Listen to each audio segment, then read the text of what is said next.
Olá, eu sou Nayara Cortez. E eu sou o Will Brandão. E esse é mais um episódio do podcast Empresa Exponencial. O podcast que te ajuda na construção de uma empresa que bate metas de forma contínua através da gestão bem feita. E hoje a gente está aqui num novo formato de podcast, novo escritório também. E aí, o que você achou? É isso aí, agora estamos evoluindo, né, nesse formato agora pessoal, que eu acho muito mais interessante. Eu também sou um acompanhante assíduo aí dos podcasts da vida, eu ouço bastante. E eu gosto, quando eu vou assistir, eu costumo ouvir, né, eu costumo mais ouvir do que ver, no final das contas. Mas quando eu vou assistir alguns ou outros, eu acompanho por vídeo. Eu acho legal quando é no formato mais presencial, fica um pouco mais legal de conversar, né, um pouquinho menos quadrado o negócio. Então acho que é legal, estamos evoluindo, né, Nay? Bacana! Se você ainda não acompanha a gente por vídeo para conhecer aqui o nosso novo estúdio, o novo formato, acompanha a gente no canal, segue lá no YouTube, ativa as notificações também para saber sempre que sair vídeo novo por aqui. Isso aí, canal, lembrando que é o canal Will Brandão, Will com 2 L's. E hoje a gente está aqui para falar um pouquinho sobre uma temática que impacta diretamente a vida do empresário, principalmente na pequena e média empresa. O Will vai contar um pouquinho pra gente alguns detalhes aí para entender como que a alta de juros, tem se falado muito sobre isso ultimamente, como que essa alta dos juros impacta diretamente, né, na prática, as pequenas e médias empresas no Brasil. E a gente escolheu essa temática, Will, por quê? Porque a gente vê que tem muita empresa que fecha, acaba encerrando as atividades, quebrando mesmo, por questões relacionadas à falta de caixa. Então, a gente sabe que o caixa é algo muito importante e na hora de contratar crédito, fazer algum investimento, algum financiamento para a empresa, a alta dos juros vai causar algum efeito ali, né? Então, hoje a gente vai detalhar um pouquinho mais para vocês. E essa falta de entendimento, inclusive pessoal, sobre a dinâmica da economia, não é uma temática muito falada, né? Não é uma coisa que a gente senta no domingo para conversar com a família, com os amigos. Não é, definitivamente, exceto na minha família, né? Tô brincando. Exceto eu e você aqui, exceto nós, né? Conversando que hoje. conversamos muito sobre isso. Na verdade, não é.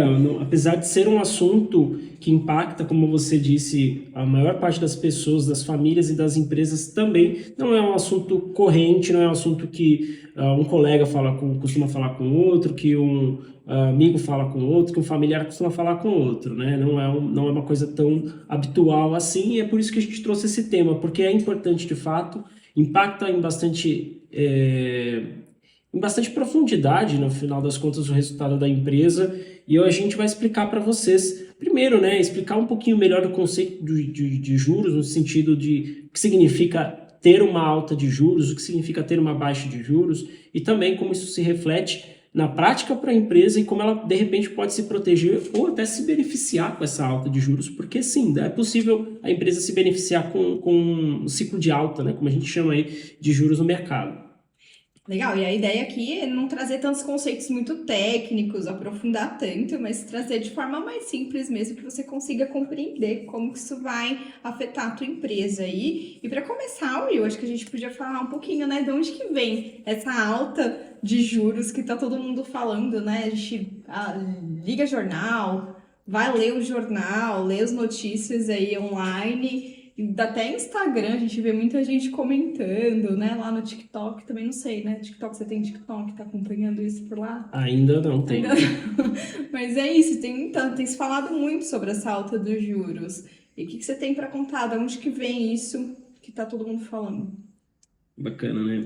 Eu vou tentar aqui não ser muito técnico, né? Apesar de ser um conceito econômico, que, enfim, tem alguma situação ali um pouco mais técnica, um pouco mais aprofundada, mas de uma forma geral, né, quando a gente está falando de juros, quando aumento ou baixa da taxa de juros, a gente está falando de aumento ou baixa da taxa Selic, tá? Que é a taxa básica de juros no Brasil. Quem determina essa taxa básica de juros é o governo, na verdade, é o Copom, né, o Comitê de Política Monetária do país, que envolve ali o ministro da Economia, envolve o presidente do Banco Central, enfim, vamos dizer assim, é um comitê de fato, né, de pessoas que estão no governo. E quem define essa taxa são eles. Então, por que o governo ela aumenta ou baixa, o governo aumenta ou baixa a taxa de juros, né? Primeiro, entendem o que é juros, tá? O juro, ele é o preço que uma pessoa, uma empresa paga por ter um empréstimo. Então, quando você está pegando um empréstimo, a pessoa poderia estar utilizando aquele dinheiro e está repassando para você. Ela cobra um preço por isso. Então, o juro é um preço pelo empréstimo contratado. Assim como né, o preço de um pãozinho, o preço de um carro, é a mesma situação. E ele também obedece à lei de oferta e demanda, né, que a gente até comentou no episódio sobre inflação sobre isso. Ele tem a mesma dinâmica, vamos dizer assim, de lei de oferta e demanda. Por ser um ativo, né, o dinheiro é um ativo, se você tem mais oferta daquele ativo no mercado, se você tem uma quantidade maior de ativo no mercado, em geral o preço baixa. E quando o preço baixa, aumenta-se também a demanda por aquele ativo, né? Isso de uma forma geral. Ao mesmo tempo, quando diminui-se a oferta daquele ativo, ou seja, quando se diminui a oferta do dinheiro, o preço, que é o juro, ele sobe e diminui-se a demanda por ele. E quando isso acontece, passa a se circular menos dinheiro na economia. E isso também reflete numa menor atividade econômica do país. Então, por exemplo, se o preço do dinheiro, né, ou se o preço para pegar um dinheiro está muito alto, as empresas e pessoas vão pegar menos dinheiro circula na economia, as empresas e pessoas vão comprar também menos, comprando menos, diminui ali o PIB brasileiro, diminui a produção daquele país, né? Então, tudo tem um impacto que vem derivado da taxa de juros, que é o preço do dinheiro, tá? E por que o governo ele aumenta a taxa de juros? Ele é malvadão? Ele quer simplesmente quebrar as empresas? Na verdade, não. Ele utiliza a taxa de juros como um instrumento para controlar a inflação. Olha que interessante, como as coisas se relacionam, né? Então, por que o governo faz isso? Porque quando ele aumenta a taxa de juros, ele diminui a atividade econômica, como a gente comentou aqui, e as empresas meio que são, entre aspas aqui, obrigadas a reduzirem seus preços ou não aumentarem seus preços no mesmo, vamos dizer assim, na mesma taxa que ela vinha aumentando antes. Por quê? Senão ela não vende, porque a atividade econômica já está menor. As famílias já estão comprando menos, então ela se vê numa situação assim, eu vou ter que reduzir meu preço ou diminuir ali aquele aumento que eu ia fazer, porque senão eu não vou vender. E é dessa forma que o governo controla a inflação, porque a inflação é exatamente a variação no preço das coisas. Quando aumenta muito, a inflação está muito alta. E aí o governo aumenta a taxa de juros para exatamente controlar esse aumento de preço pelas empresas, certo? Então é a forma que o governo tem. Não existem outras formas também, mas a taxa de juros talvez seja o principal instrumento que o governo utilize para isso.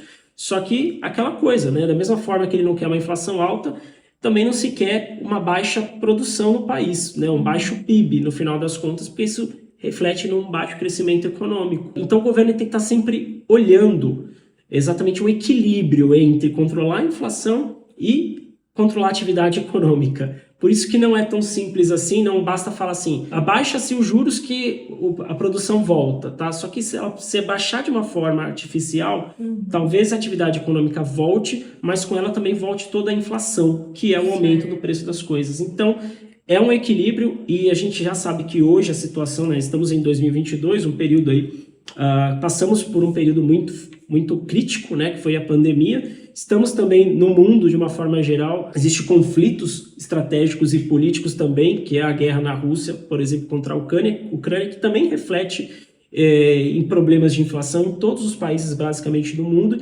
e é uma situação meio que generalizada, essa situação de inflação. Inclusive os Estados Unidos, que atualmente tem uma inflação baixa, está passando por uma crise nesse sentido, nunca vista, né, ou pelo menos há 40 anos não se tinha um índice de inflação tão alto assim que nem está tendo hoje. E são situações que às vezes fogem do nosso controle, fogem até do controle do empresário, né? Fogem do controle do país, quanto mais do empresário. Então é uma coisa que a gente sim tem que acompanhar. Às vezes a gente não tem um poder de ação de uma forma geral no mundo, mas a gente tem que arrumar a nossa casa. Nossa lição de casa tem que ser feita. Não adianta também reclamar, choramingar, etc. A gente tem que saber o que fazer aqui dentro para, de repente, passar por esse momento e voltar a crescer num futuro próximo. Sim, tá certo. Então, a gente está vivendo um momento aí de alta de inflação e alta de taxa de juros. Então, se você não assistiu ainda o episódio que a gente fala sobre inflação, volta lá no nosso canal no Spotify, no YouTube também. Volta para assistir os episódios anteriores que vai ter um lá esperando vocês para explicar um pouquinho mais sobre como a inflação também afeta a sua empresa. Mas hoje, voltando aqui para a temática da alta dos juros, bom, a gente tem uma visão de que isso vai afetar negativamente a empresa, né? A primeira coisa que vem na cabeça é isso, né? A alta de juros, né, no bolso da pessoa física dói um pouco em alguns sentidos e no bolso da pessoa jurídica também. Você vai explicar um pouquinho mais, né, Will? Mas fala pra gente, então, onde que entra a taxa de juros no dia a dia da pequena empresa? Eu diria que, assim, a taxa de juros, a alta da taxa de juros, de fato, talvez o que é mais sentido é um impacto negativo nas empresas, como a gente comentou, né? Diminui dinheiro circulando, as famílias compram menos, lógico, as empresas também vendem menos. Então, acho que esse é o primeiro impacto, redução de vendas nas empresas. É uma geração de receita já menor do que o período anterior. E, na verdade, tem um segundo ponto aqui que também é negativo, que a taxa de juros maior, ela também aumenta o custo de crédito para as empresas. Então, olha que situação delicada, que, na verdade, esses dois problemas, eles fluem para um problema único, que é o problema de caixa do negócio. Por quê? Se você está vendendo menos, já está provavelmente entrando menos dinheiro na sua empresa, certo? Independente do teu prazo de recebimento aí, você vendeu, se você vendeu menos, provavelmente vai entrar menos dinheiro no seu negócio. Então, teu caixa já começa a ficar ali comprometido, se você não tem um bom controle, por exemplo, de custos, despesas, etc. Aí, vamos supor que você já está passando por um problema de caixa por conta dessa queda de receita, você vai buscar um crédito no banco. Aí, o seu gerente, que ano passado te ofereceu uma linha de crédito por 2%, vai te falar, olha, agora esse preço, ou esse juro aumentou. Agora é 3% por mês.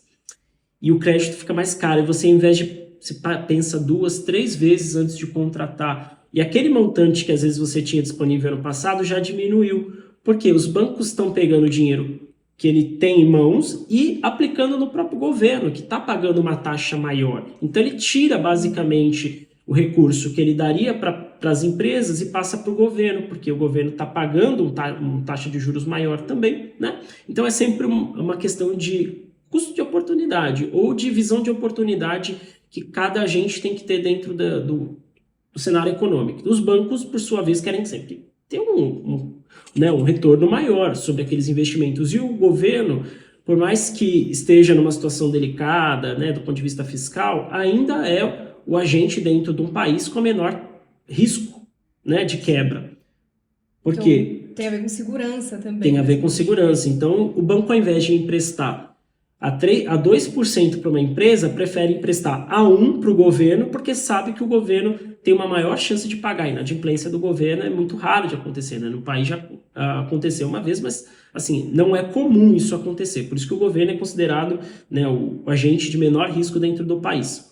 Até porque se o governo quebra, já quebraram as empresas, já quebraram os bancos, enfim. Então, até chegar nesse ponto, muita coisa já foi para trás. Então, os bancos preferem ter, apesar de, às vezes, ter um retorno menor em termos de taxa, de juros recebidos, mas investir no governo do que deixar o dinheiro disponível para as empresas. Então, diminui também a oferta de dinheiro. A gente já falou, diminui a oferta de dinheiro no mercado, aumenta os juros. E, às vezes, fica muito caro para a empresa contratar esse crédito e ela está precisando de caixa exatamente porque as vendas caíram. E ela vai buscar o banco e não consegue porque ou não tem dinheiro ou porque o crédito está muito caro. E isso é o que ocorre, a gente vê isso ocorrendo continuamente nos últimos 2 anos, muita empresa quebrando. E aí você pergunta para o empresário por que ele quebra, né? Ele fala assim, cara, as vendas foram caindo, né? O caixa foi diminuindo até o dia que eu não tive mais dinheiro para pagar um fornecedor, não tive dinheiro para pagar meu colaborador, eu não tive dinheiro para reinvestir no meu negócio, tá? E a sensação, né, então a percepção que fica para o empresário, quando ele está numa situação já depois que ele passou por uma quebra, é que faltou caixa para o negócio dele. A grande questão é que ele não entende o porquê de fato.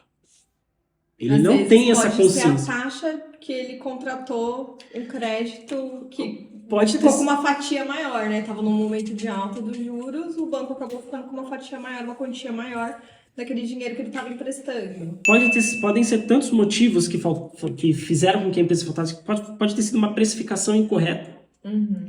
Pode ter sido uma taxa alta de crédito. pode ter sido simplesmente falta de controle e aumento de desperdícios na empresa, enfim, pode ter sido ineficiência da sua própria operação. Tem vários motivos que podem ter feito a empresa dele quebrar. E ele não percebe que a falta de caixa ela é consequência de coisas mais profundas dentro da empresa. Ela não é causa de problemas, ela é consequência.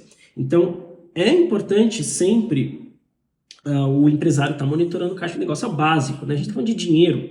Dinheiro é o que faz o negócio continuar acontecendo. Sem dinheiro você não tem pessoas, você não tem maquinário, você não tem processos, você não tem consultores, você não tem nada dentro de uma empresa. Nem o sócio vai trabalhar de graça dentro da empresa. Então o dinheiro ele precisa ser muito bem controlado. E nesse cenário de alta de juros impacta muito nesse sentido. Por isso que ele tem que estar sempre monitorando o seu demonstrativo de resultado, assim como ele tem que estar sempre monitorando seu resultado de caixa, o quanto que ele está pagando de despesa financeira nesse caso, né? Ao contratar um empréstimo. Tem que estar sempre muito ligado nessas situações. Talvez seja algo que foge um pouquinho, né, daquele conhecimento técnico que a gente fala do empresário, que ele tem, às vezes o empresário cara, é muito bom naquilo que ele produz, muito bom naquilo que ele vende, só que chega na parte administrativa, chega na parte financeira, não sabe muito bem o que fazer, não entende conceitos básicos, mas como empresário ele deveria. A gente está falando daquele perfil de empresário, que é o empresário que quer ter uma empresa de fato, que quer crescer. O nosso podcast, como você disse na entrada, é para empresas que querem crescer, empresas que querem bater meta, tá? E aí ele vai precisar sim ter esse tipo de entendimento, ele vai precisar acompanhar notícias de economia. Não é a sua, né? Não é, eu não gosto desse tipo de tema. Então fecha a tua empresa e vai fazer o que você gosta de fazer, né? Aqui não é para ser gostosinho, é para ser... Não, é que ser isso, são coisas que não são claras, que de fato impactam no dia a dia da empresa. E se o dono da empresa, se a pessoa que está dirigindo, liderando o negócio para um futuro, para um desenvolvimento, não tiver essa visão, né, do que está ali ao redor acontecendo, nunca vai conseguir ter uma ação, né, para melhoria, nunca vai ter uma reação. Inclusive, acho que essa é uma das questões que a gente vai falar aqui hoje, né, Will? É momento de proteger ou é momento de arriscar na empresa? Acho que a gente vai dar algumas dicas depois para vocês. Mas quem tem essa clareza é o dono, é a alta liderança da empresa. Apesar de a gente estar falando de pequenas e médias empresas, mas existe. Exatamente, é o empresário, né? Eu não diria pequeno, a gente não fala pequeno empresário, né? É um termo que a gente não usa aqui, né? É o empresário de uma pequena empresa. Sim. Empresário é empresário, ele tem que ter essa mentalidade de empresário, ele tem que ter metas bem definidas, ele tem que ter planos bem definidos, projetos definidos. Ninguém está dizendo aqui para os planos serem perfeitos, para tudo dar certo. Mas ele tem que ter, esse é o básico para um negócio dar certo, né? Eu vi o Jorge Paulo Lemann falando uma vez, né? O cara que hoje talvez seja a maior referência em gestão do país, né? Sim. Uma das maiores referências de gestão do país é só o cara que fundou, ajudou, um dos cofundadores da Ambev e de outras empresas aí, Banco Garantia, etc. E ele falou, ele já quebrou uma vez, né? Uhum. Ele quebrou logo no começo, uma das primeiras empresas que ele começou a criar era uma instituição financeira, inclusive, e ele quebrou porque ele fala, não tinha administração. A gente só sabia fazer negócios. Uhum. O Jorge Paulo Lemann. E hoje ele é a principal referência em gestão exatamente porque ele, na quebra, ele precisou quebrar para entender que ele precisava ter gestão, ele precisava ser um bom administrador, mais do que qualquer coisa. Então o dono ele precisa ter consciência, né, do seu papel dentro da empresa. Claro, vão ter momentos de apagar incêndio na operação, vão ter momentos de focar na parte comercial, de entrega de serviço, atendimento a cliente, a gente sabe que vai ter, porque a empresa não tem muito jeito, né? Eu também sou empresário, sei um pouquinho como é que funciona, mas tem que ter esse momento de foco na gestão, principalmente estrategicamente falando. Então, utilizar esses conceitos que a gente passa aqui no podcast, ou que vai continuar passando hoje, para absorver isso e ver como pode se aproveitar, como pode criar uma oportunidade, de repente, para o seu negócio dentro desses temas, né? Tá legal. Só retomando então, pessoal, a pequena empresa, ela é afetada na prática pela alta de juros em duas situações, né? Nas vendas, caem as vendas, a tendência é de queda. Tendência de queda. E no caixa também, a tendência é de diminuição desse caixa. Menos vendas, menos crédito, e essas duas situações se convertem em menos caixa. Perfeito. E, Will, então por que você diria que é importante o empresário estar acompanhando essa taxa de juros de perto? Acho que a gente falou um pouquinho mais aqui, mas vamos retomar, deixar bem claro, assim, por que que o empresário tem que acompanhar isso? Mesmo que ele não goste, mesmo que ele não queira. Porque são as duas principais preocupações do empresário no final das contas. Quando você fala de vendas e caixa, né? São as duas preocupações. Então, são coisas que o empresário tem que estar de olho mesmo, tem que estar monitorando e, como a gente falou, impacta diretamente nesses dois pontos, impacta a venda, impacta a caixa. E é bom você sempre estar acompanhando exatamente para não ter de repente, uma reação tarde demais. Pelo contrário, de repente você poder tomar uma ação proativamente, antecipadamente aí a teu favor. Eu acho que vale reforçar também a importância de estar acompanhando indicadores, principalmente dentro do financeiro da empresa, né? Acho que o Will fala bastante sobre isso aqui. Eu sou, né? Suspeito para falar sobre Eu sou essa suspeito temática. para falar, né? Eu sou aqui o pastor das finanças. Um minutinho para ouvir a palavra das Um minutinho finanças. para ouvir a palavra das finanças, mas porque a gente vê muita coisa, né? E a gente percebe de fato que faz muita diferença. Acho que o empresário sabe no final das contas, né? Os empresários sabem no final das contas, mesmo aqueles que não fazem, eles sabem no final das contas o que precisam fazer. Cara, é importante dar o primeiro passo. Acho que tem, cara, conteúdo gratuito na internet, né? A gente oferece, outras pessoas oferecem, né? Eu consumo conteúdo gratuito pra caramba, aprendo muito. E é isso, né? Tem que acompanhar mesmo, não tem muito jeito. Então é muito importante você acompanhar o interno da sua empresa para entender o quanto o externo está te impactando. Bom, acho que partindo um pouquinho mais aqui para dicas mais práticas, né, Will? A gente já deu um geral aqui do que seria essa situação da alta de juros e como que ela impacta, mas como que o empresário ele consegue minimizar esses efeitos negativos que a gente trouxe da alta dos juros no seu negócio? Será que dá? Dá, é possível. Você que vai contar. Eu não tenho certeza. Às vezes tem alguma coisa que dá para fazer. Assim, né? É claro que a gente, como a gente falou, né? Tem coisas que estão fora do controle do empresário. Essa situação é um problema mundial de alta de inflação, de alta de juros, etc., até de possível recessão econômica, né, do mundial. Contra isso não dá muito para o empresário lutar, né? Ele pode fazer sua parte do ponto de vista civil, né? Ele pode buscar, obviamente, também participar da sociedade civil de uma forma mais ativa, mas de uma maneira mais prática dentro da empresa. Não tem muito o que se fazer em relação a isso. Agora, tem ações internas, sim, que podem ser feitas e devem ser feitas para diminuir esse impacto, de repente, para buscar uma proteção nesse cenário. Então, vamos pensar assim, né? A gente já está falando que existe um ciclo de alta de juros. Então, a gente está falando de ciclo de alta, existe uma curva de juros que ela deve crescer, crescer, crescer, até um certo ponto em que ela volta ou estabiliza ou começa a cair, né? Porque é um ciclo. É o que esperamos. E é o que geralmente acontece. E é o que geralmente acontece. Historicamente, são ondas de juros mais altas com uma redução posterior, depois volta a crescer, etc. Né? Isso é padrão mundial, principalmente no Brasil, que sempre teve uma das maiores taxas de juros no mundo. Por questões aí, não vamos tocar nesse assunto, porque seria um pouco mais complexo, mas enfim, é um padrão histórico do país.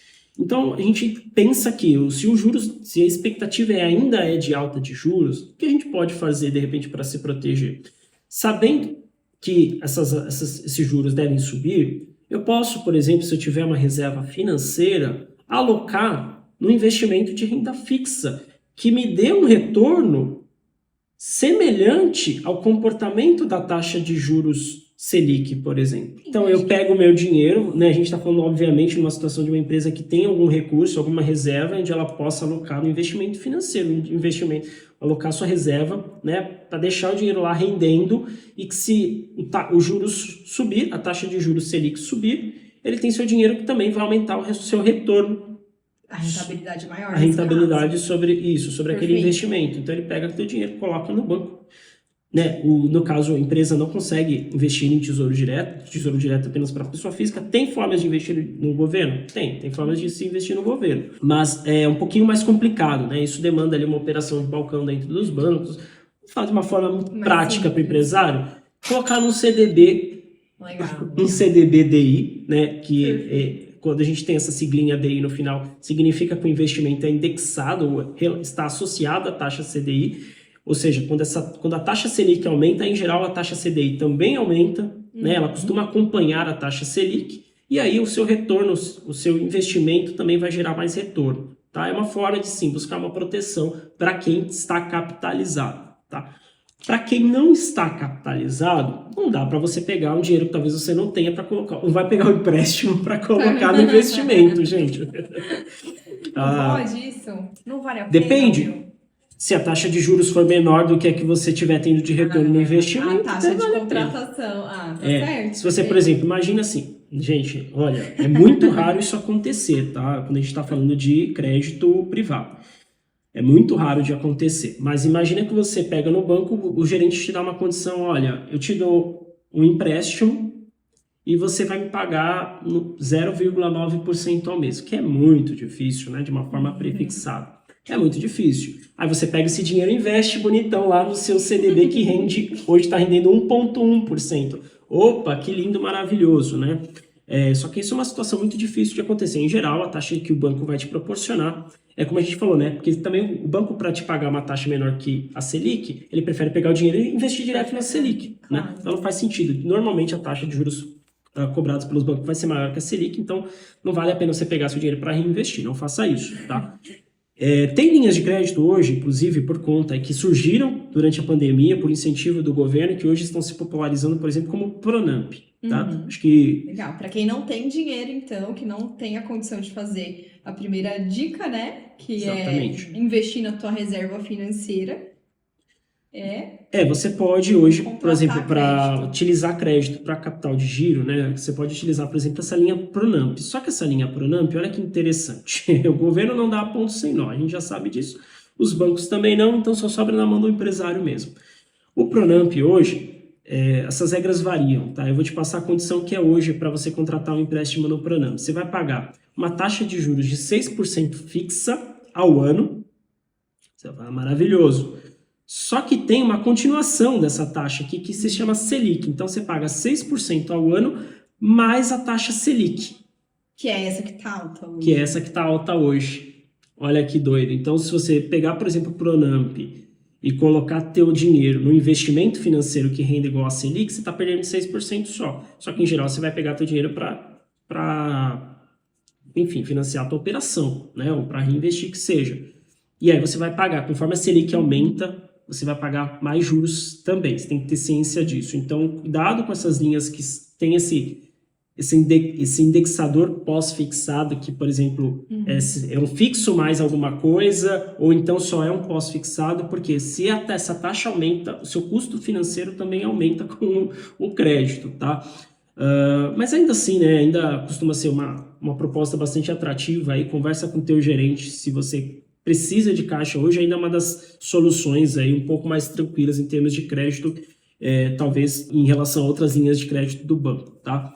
Mas de uma forma geral, para quem não tem crédito, para quem não tem hoje essa situação de se proteger através dessa forma de hedge, né, que seria essa proteção investindo dinheiro no banco com a taxa CDI, você vai ter que tomar ações da sua empresa, né, principalmente relacionadas a controle de custos, despesas e despesas financeiras também, tá? Então você vai ter que estar sempre acompanhando o teu DRE. O que é o DRE? A gente já explicou, já fez um podcast sobre isso também.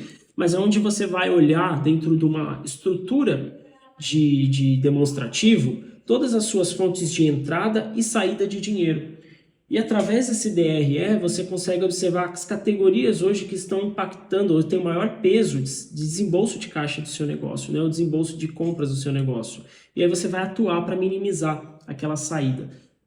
Não é fácil, tá? Ninguém aqui não é fórmula mágica. É gestão, é como a gente comentou, né? É ter situações ali de acompanhamento mesmo do negócio, tá? Mas, em geral, não tem muita saída. Se você precisa... se você está num período complicado de caixa por conta dessa situação de alta de juros, você vai ter que fazer a lição de casa mesmo e cuidar do negócio.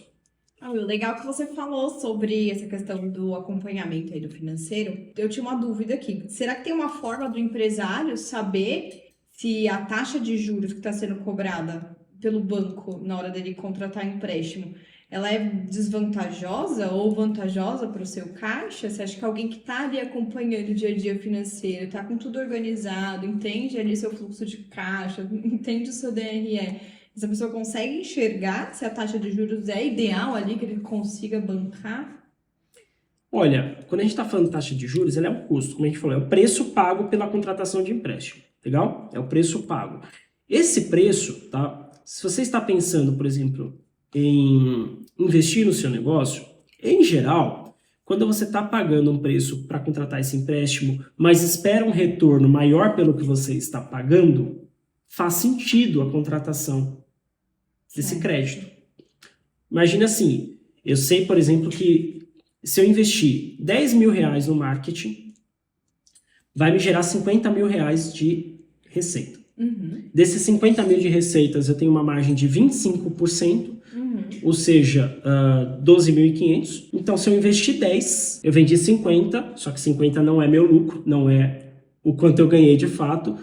Quanto eu ganhei de fato foi 25%, 12.500, tá? Então, 10 mil contratado me gerou 12.500 de retorno. Eu tive um lucro de 25% sobre o que eu contratei. E eu paguei, vamos supor que eu paguei 15% naquele crédito. Então, nesse caso, eu estou ganhando.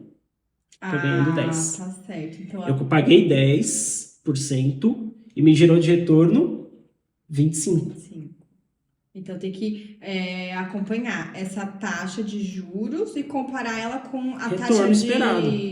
Com o retorno esperado. A gente está falando de situações de empresas que vão investir. Se eu comprar uma máquina, eu vou conseguir reduzir em, sei lá, 10% meu custo operacional.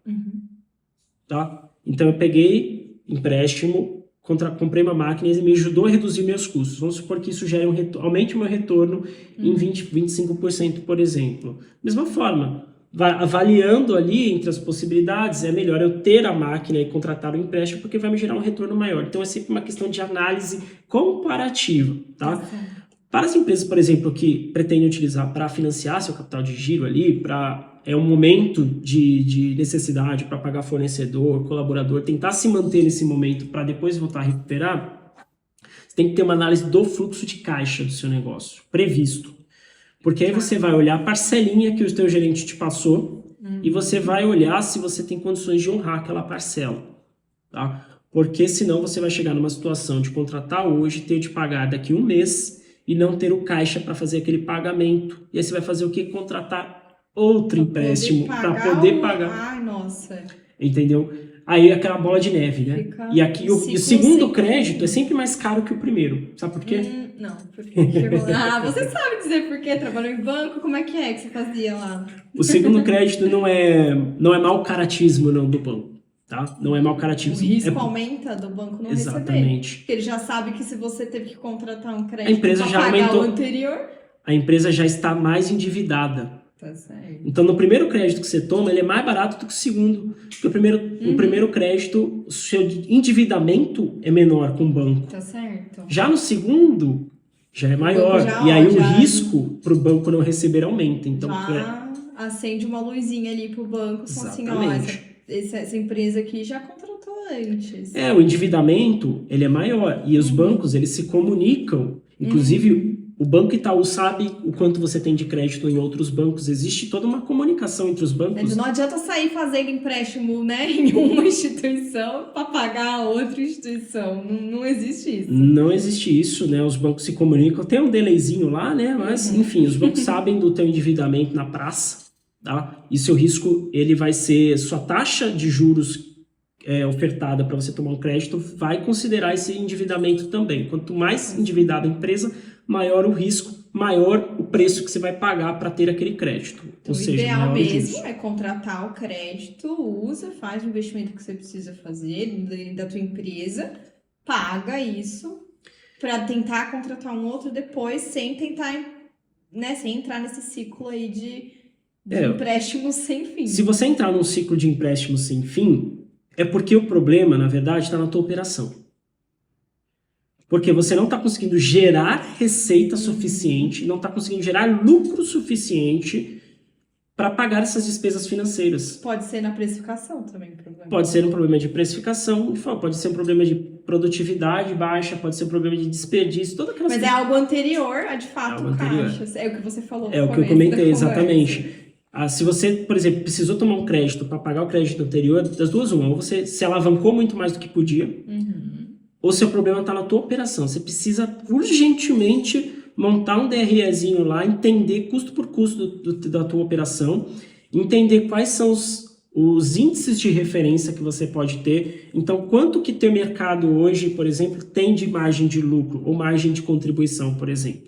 Importante você saber isso, né? Ou você não sabe do seu mercado específico, mas que você tenha noção do teu setor, até para você saber como você está em relação ao mercado. A gente já está aprofundando bastante aqui o tema, né? Mas tudo isso se relaciona principalmente com essa parte de crédito. Quando a gente está falando de taxa de juros, a gente está falando sim que impacta a tomada de crédito pelas empresas e é uma fonte de financiamento importante para o negócio. Né? Então, pequenas empresas contratam muito crédito para, inclusive, né, nos últimos 2, 3 anos aí que a gente está na pandemia, foi algo muito importante para que os negócios se mantivessem, né? Mas aí tem que fazer essa ponderação de quanto que tá os juros, quanto que teu caixa aguenta. Quanto teu caixa aguenta.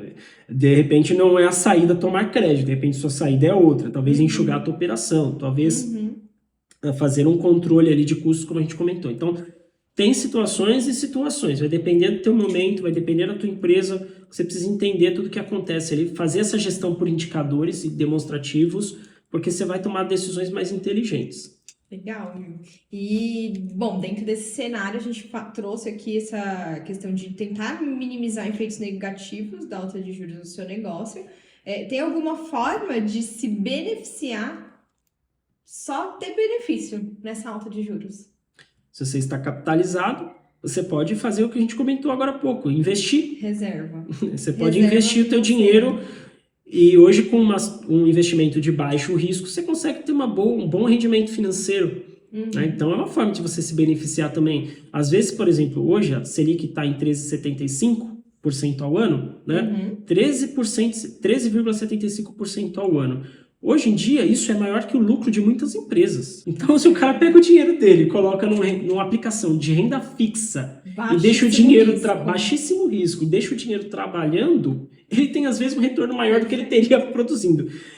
A gente sabe que a ideia não é essa, quando a gente está falando de empresa. Né? A não ser que você seja uma instituição financeira. Mas uma empresa, de uma forma geral, ela quer ganhar dinheiro, quer ter retorno com o que ela produz, com o que ela vende. E tá certo, né? Mas você tem que ter essa avaliação. De repente tem a oportunidade, sim, de você segurar, de repente, nesse momento, alguma situação, ter um controle melhor, ter melhores rendimentos, às vezes trabalhando até menos, né? Então é importante para depois você retomar, você chegar. E também tem espaço, né, Noé? Quando uma situação, quando eu falo, né, sempre que tem um problema, né, existe uma solução. Então, no mercado caótico, de repente no momento difícil da economia, muitas empresas estão assim no seu limite, né? Estão ali definhando e sobra espaço para as empresas que estão melhor organizadas. Perfeito. Quem está investindo para melhorar a tua gestão, investindo para melhorar o teu interno, sai na frente no mercado. Você pode aproveitar, por exemplo, a baixa dos teus fornecedores e ganhar mercado. Né? Você pode ter várias situações ali de agressividade, mercado para aumentar teu market share, né? Ou participação de mercado ali. Então tem oportunidades também, né? Principalmente para as empresas que já estão mais preparadas e vamos dizer assim, sólidas financeiramente para poder se aproveitar desse momento. Legal, Will. Bom, pessoal, a gente já está caminhando aqui para o encerramento da nossa conversa. Se você gostou do assunto, do tema, deixa um comentário. Tem alguma dúvida a mais sobre isso? Queria entender um pouco mais. Se gostou do nosso novo modelo aqui de apresentação, se gostou do nosso estúdiozinho, né? Dê sugestões aí também. Deixa um like no vídeo também pelo nosso canal do YouTube. Se inscreve lá para acompanhar. E agora a gente vai para a parte da pergunta do empresário. O que é a pergunta do empresário? A gente abre uma caixinha toda semana lá no nosso Instagram. Quem não conhece, não acompanha também, segue lá, é o @willbrandão_exp. Então, a gente fez uma pergunta lá. Claro que, bom, essa pergunta foi um pouco longa, o pessoal mandou por direct, né? Achou mais fácil. Mas foi o seguinte, eu tenho uma agência que tem contratos vencendo ao longo do ano. E faz sentido eu usar a taxa Selic para fazer o reajuste, esse reajuste contratual? E aí? Tá, entendi. A empresa ela tem o contrato recorrente e ela precisa fazer um reajuste anual daquele contrato. Normal, né? Principalmente empresas aí, prestação de serviços. Uma agência nesse caso. Uma agência, né? A agência costuma ter esse modelo de recorrência também. Em geral, né, não é utilizada a taxa Selic para reajuste de contrato, é utilizado o índice de inflação. Certo. Tá? Hoje, vamos dizer assim, no Brasil tem 2 índices principais de reajustes de contrato de serviços. O principal mesmo é o IGPM e o segundo é o IPCA. Certo. Então, Selic esquece, não funciona para esse caso. Não é o caso, porque a Selic ele é o preço cobrado pelo dinheiro emprestado. Não faz sentido você repassar esse preço para o teu cliente, porque não tem a ver com a tua operação, no final das contas. Agora, a taxa de inflação, sim, porque normalmente a inflação ela também aumentou o custo para a empresa produzir ou prestar aquele serviço. Então, faz mais sentido ela repassar esse custo para o seu cliente também, porque senão ela vai perder margem cada vez mais. Agora, a taxa Selic não, porque a taxa de juros cobrada é sobre crédito, sobre empréstimo. Não faz sentido você colocar vamos dizer assim, esse problema para o teu cliente, né? O IGPM, ele era muito comum para reajuste de contratos de serviço, ainda é o principal índice de referência, só que como ele teve algumas disparidades, assim, ele aumentou muito, né? Teve uma época que ele estava 36%. Imagina você repassar um aumento do contrato recorrente para o teu cliente sem oferecer nada além do que você já entrega por um aumento de 36%, né? É pedir também para... né? É pedir para ter um churn, né? Para ter uma evasão de cliente. Os contratos de aluguel também costumavam ser por IGPM, então muita gente aí quem aluga ou imóvel para empresa ou pessoal passou por uma situação de acréscimo muito alto e teve que talvez negociar essas taxas. Então foi se substituindo um pouquinho o IGPM pelo IPCA. Tá? Naquele momento o IPCA estava menor, então as empresas mesmo, de forma até proativa, passaram a fazer essa substituição. Agora a taxa Selic não faz tanto sentido assim, exatamente porque não tem relação exatamente com o custo de produção ou com o custo do serviço que você presta. Legal, então a taxa Selic também não faz sentido ela estar composta ali no preço do produto. Não faz sentido, não porque não o preço... Não entra na precificação. Assim, desconheço qualquer técnica que utilize, por exemplo, a taxa... O custo do capital, né, para fazer precificação. Normalmente a precificação, seja a técnica que for que você utiliza, ou via markup, ou via margem de lucro, você vai colocar ali o incremento sobre o teu custo de produção. Né, se você é prestador de serviços, pelo custo que você tem de prestar aquele serviço. Mas não faz sentido também, mais uma vez, colocar a taxa de juros no colo do cliente nesse caso. E é uma questão mais não operacional no sentido de entender as despesas financeiras da empresa do que repassar isso para o cliente. Tá ótimo, então, Will. Espero que tenha ficado mais claro aí para você, empresária que acompanhou nossa conversa hoje. A gente agradece a audiência. Segue lá no Spotify, né? Faz tudo. Já aproveita aí, ó. Aproveita, se você curtiu, já dá o like, já se inscreve, ajuda a gente a crescer também e produzir cada vez mais conteúdos. E também, se tiver sugestões de temas, né, Naela, é interessante, passa pra gente. A gente monta um conteúdo bacana, ou de repente te responde ali no comentário, ou de repente vira realmente um episódio de podcast mais completo pra gente passar essa informação para vocês e ajudar na construção da empresa exponencial de vocês. O podcast também é exponencial, né? A gente quer desenvolver cada vez mais, crescer cada vez mais junto com vocês. Isso aí. Muito obrigada. Tchau, tchau. Valeu, gente. Até a próxima. Tchau, tchau.